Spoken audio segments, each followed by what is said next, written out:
What's up, everybody? It's the Inhuman One here, and today we're going on a mission. Your mission, should you choose to accept, will require you to decode the cryptic lyrics of a song performed by the late Mary Brighton. Your findings will be used to reconstruct the set of instructions provided by an unknown party to Amalia True. Note that the ultimate goal is to determine not only who the sender is, but where they may be taking refuge. Are you up for the challenge? Excellent, because in this video, we will analyze several key scenes that have been revealed to us, namely in Episode 4, and create plausible theories that attempt to answer the question at hand. So without further ado, let's get started. Episode 4 shows Amalia at her most vulnerable, coming off of the recent loss of Mary Brighton, a key member of the Touched, that had recently been recruited. She finds herself well into a drinking binge and a bar brawl to take her mind off of recent events. Once she sobers up, she divulges on numerous occasions that she was left behind, without an objective, and in a time when women don't have an equal footing in society. None. We don't do that when I'm from. We don't have enough time and we don't have enough ground. I was left here completely alone, with nothing but a mission I was never actually given. No orders, no objectives. They left me here and they fucked right off. I'm here, where a woman can be killed just for having a voice. This revelation lends credence to the earlier theories that suggested that Amalia not only possesses knowledge of the future in a much more personal sense, but she also understands that the Touched have a greater purpose. Before we jump into decoding Mary's song, let's discuss what we know.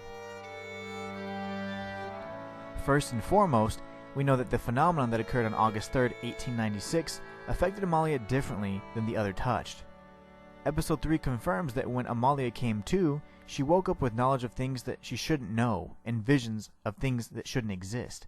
Because of this, she was at some undetermined point in time sent to an asylum, and this is how Amalia knows malady.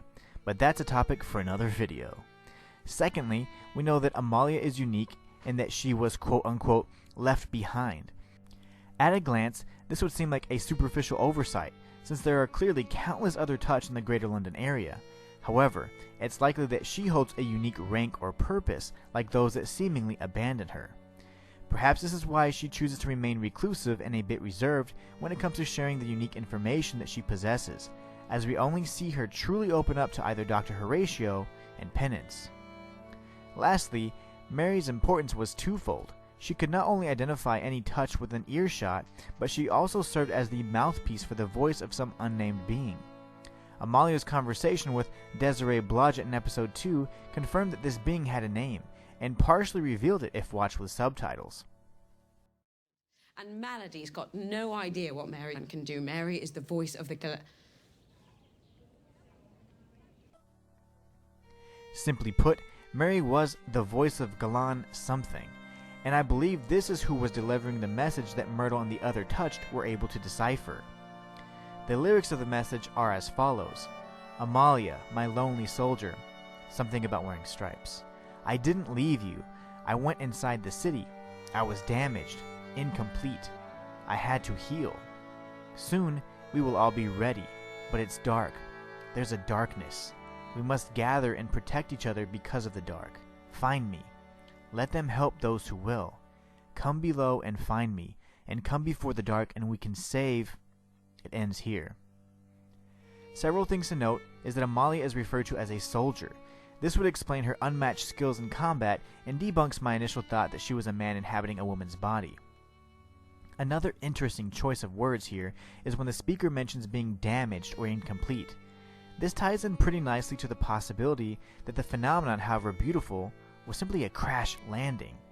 Also, a human, even if from a future timeline, wouldn't likely refer to their injuries as damage unless they were referring to a specific part that had sustained damage. The word incomplete begs the question that these alien creatures may be the smaller parts that comprise a unified greater being. Lastly, the repeated references to darkness in the city allow us to deduce that the speaker had to take refuge in the underbelly of the city. What better location than a dark cavern or mine? Oops. Perhaps a cave is not such a quiet hiding spot after all. And that's all for this video. If you agree with my theory that the speaker, or voice of Galan, is tied to the glowing blue sphere, then comment orb down below. And until next time, it's the Inhuman One signing out. Welcome to my universe.